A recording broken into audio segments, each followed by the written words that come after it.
Yun, what's up mga boss? So ayan, ito na po ang ating part 8 sa ating repo cash for sale mga boss. So paunahan na lang po dito sa mga unit na to. Pwede po siya cash, pwede siya installment. Ayan, tara, isa-isahin po natin to mga boss. Today is May 20, 2024. Ayan, tapusin nyo lang po itong video ito mga boss para makita nyo po kung ano po yung mga requirements, ano po yung mga kailangan. Pwede po cash, pwede rin sa installment. Tara, samahan nyo po dito sa mga unit nito mga boss. Paunahan na lang po dito.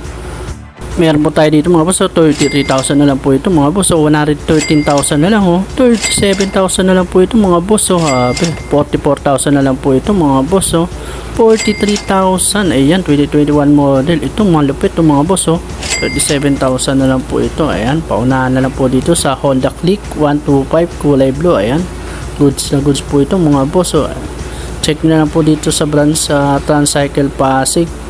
Sa harap lang po kami ng City Hall Pasig mga